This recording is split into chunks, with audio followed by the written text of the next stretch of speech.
Hello everyone, welcome to biology achievers. My name is Samit Singh. आज का जो हमारा टॉपिक है वो है कॉम्पिटेंट होस्ट सेल, जो कि बहुत ही छोटा सा टॉपिक है लेकिन इम्पॉर्टेंट है क्योंकि इसमें जो मेथड्स अप्लाई होते हैं उससे क्वेश्चन जो है नीट एग्जाम में वो पूछा जाता है। ठीक है, अब जैसे कि हम पढ़ते आ रहे हैं, हमने recombinant DNA molecule, recombinant plasmid बना लिया और ट्रांसफॉर्मेशन प्रोसीजर के थ्रू उसको हमने कहाँ पर इंट्रोड्यूस किया, अपने होस्ट सेल के अंदर इंट्रोड्यूस कर दिया।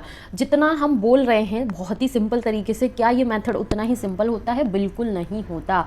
इसके लिए अच्छे खासे 4 पापड़ बेलने पड़ते हैं, तब जाकर ये जो रिकॉम्बिनेंट डीएनए है वो कहाँ पर जाता है, इस होस्ट सेल के अंदर। ठीक है, क्यों नहीं जाता? क्योंकि जो डीएनए है वो कैसे नेचर का होता है? ये हाइड्रोफिलिक होता है, मतलब कि वाटर लविंग नेचर का होता है, जबकि ये जो मेम्ब्रेन होती है ये एम्फीपैथिक नेचर की होती है। एम्फीपैथिक अगर किसी को टर्म जो है उसका मतलब नहीं पता है तो यहाँ पर ये सब भी समझ लो। इसमें दोनों प्रॉपर्टी होती हैं, हाइड्रोफोबिक भी होता है ये और हाइड्रोफिलिक भी होती है। ठीक है, अब क्या होता है कि सबसे पहला मेथड जो होता है रिकॉम्बिनेंट डीएनए को होस्ट सेल के अंदर इंट्रोड्यूस कराने का, वो होता है डाइवेलेंट कैटायन, कैल्शियम।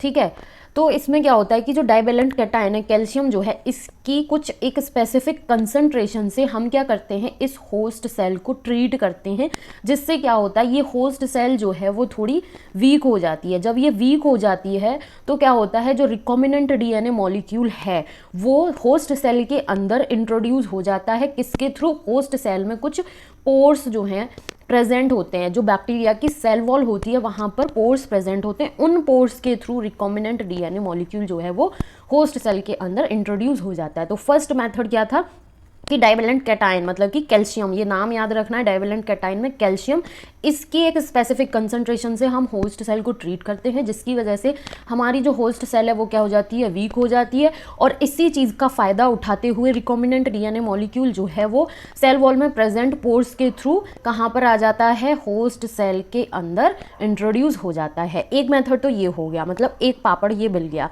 दूसरा मेथड जो होता है वो होता है आइस हीट शॉक ट्रीटमेंट, मतलब कि जो ये हमारा होस्ट सेल है इसको सबसे पहले हम आइस, बर्फ़ पर रखेंगे। ठीक है, बर्फ़ पर रखने के बाद इसको हम हीट शॉक देंगे, मतलब 42 डिग्री सेंटीग्रेड टेम्परेचर पर रखेंगे। फिर हीट शॉक देने के बाद फिर से हम इसको आइस पर रख देंगे, मतलब कि एकदम बर्फ़ पर रख दिया, फिर एकदम गर्म पर रख दिया, फिर एकदम बर्फ़ पर रख दिया, ठंडे पर रख दिया। तो इस कंडीशन से, इस ट्रीटमेंट से भी क्या होता है, ये होस्ट सेल जो है वो अगेन वीक हो जाती है और इसी का फ़ायदा उठाते हुए रिकॉम्बिनेंट डीएनए मॉलिक्यूल जो है वो होस्ट सेल के अंदर इंट्रोड्यूस हो जाता है।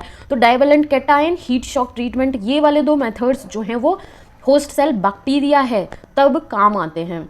ठीक है, अगर यदि होस्ट सेल एनिमल सेल है तो कौन सा मेथड अप्लाई होता है, और होस्ट सेल अगर प्लांट है तो कौन सा मेथड अप्लाई होता है, उसके लिए भी हम यहाँ पर देख लेते हैं कि अगर यदि हमारा ये होस्ट सेल जो है वो कौन सा है, एनिमल सेल है, अगर ये एनिमल सेल है होस्ट जो है, तो इसमें क्या होता है, माइक्रो इंजेक्शन मेथड अप्लाई किया जाता है कि होस्ट सेल के अंदर जो न्यूक्लियस है उसमें डायरेक्ट क्या करते हैं हम, इंजेक्शन मेथड जो है, मतलब कि जो सिरिंज से इंजेक्शन लगता है, ठीक है, वो तो देखा ही होगा ना कि कैसे इंजेक्शन लगाते हैं। तो उसी मेथड को क्या करते हैं कि जो रिकॉम्बिनेंट डीएनए मॉलिक्यूल है उसको इंजेक्शन के थ्रू डायरेक्ट न्यूक्लियस में इंट्रोड्यूस करा लिया जाता है। ये एनिमल सेल के अंदर प्रोसीजर जो है वो अप्लाई होता है। अगर यदि हमारी होस्ट सेल जो है वो प्लांट सेल है, ठीक है, तो उसमें कौन सा मेथड होता है, बायोलिस्टिक या फिर जीन गन मेथड हम बोलते हैं। इसमें क्या होता है कि ये जो रिकॉम्बिनेंट डीएनए मॉलिक्यूल है, ये जो रिकॉम्बिनेंट डीएनए मॉलिक्यूल है, इसको हम गोल्ड, सोने से, जो कि आजकल बहुत महंगा है, गोल्ड या फिर टंगस्टन, ठीक है, दोनों में से कुछ भी हो सकता है, उससे क्या कर देते हैं, कोट कर देते हैं। जैसे कि ये डीएनए मॉलिक्यूल था, इसको हमने पीला कलर ले लेते हैं, भैया गोल्ड जो है वो पीला होता है, तो डीएनए मॉलिक्यूल को क्या किया हमने, गोल्ड से कोटिंग कर दी और कुछ स्फेरिकल बॉल जैसे बहुत ही छोटे छोटे स्ट्रक्चर्स बन गए। अब इन स्ट्रक्चर्स को हम, जो जीन गन होती है, बायोलिस्टिक गन जो होती है, इसके अंदर लोड कर लेते हैं। लोड करने के बाद इस गन से हम क्या करते हैं कि बहुत ही हाई प्रेशर वेलोसिटी से सेल के ऊपर बम्बार्ड कराते हैं, मतलब कि सेल के ऊपर बौछार कराते हैं, फेंकते हैं। फॉर एग्जाम्पल, जैसे बंदूक से एक गोली निकलती है और जहां पर हम अपने टारगेट को मार रहे हैं कि बॉडी को एकदम छन्नी करती हुई निकल जाती है। तो उसी तरीके से हम माइक्रो स्ट्रक्चर पर ये काम कर रहे हैं। तो जो रिकॉम्बिनेंट डीएनए मॉलिक्यूल है उसको हमने गोल्ड या फिर टंगस्टन से कोट किया, बहुत छोटी सी बॉल जैसा स्ट्रक्चर बन गया, इसको गन में लोड किया। लोड करने के बाद जो हमारा होस्ट सेल है, ये प्लांट सेल्स में मेनली यूज़ होता है, तो जो हमारी होस्ट प्लांट सेल है उसके ऊपर हमने इसको बम्बार्ड किया, मतलब बहुत सारे मारे, गोलियां जो हैं वो फेंकी। तो इसकी वजह से भी क्या होता है कि ये जो प्लांट सेल है इसकी जो मेम्ब्रेन होती है वो भी वीक हो जाती है।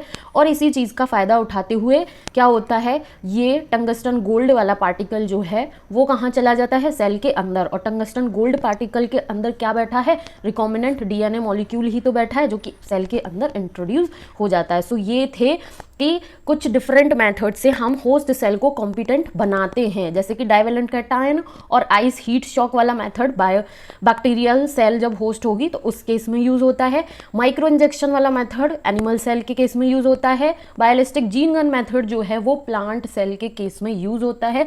सारे पॉइंट्स जो हैं वो ध्यान रखने हैं, बहुत ही इंपॉर्टेंट है। सो इस तरीके से हमारी जो होस्ट सेल है वो क्या हो जाती है, कॉम्पिटेंट हो जाती है और रिकॉम्बिनेंट डीएनए मॉलिक्यूल अंदर जाके रिप्लिकेट करना स्टार्ट कर देता है। सो आई होप कि ये कॉन्सेप्ट क्लियर हुआ होगा। कोई डाउट है फिर भी तो कमेंट सेशन में आपको कमेंट करना है। कॉन्सेप्ट क्लियर है तो आपको चैनल सब्सक्राइब करना है, वीडियो लाइक करनी है और अपने फ्रेंड्स के साथ भी शेयर करना है।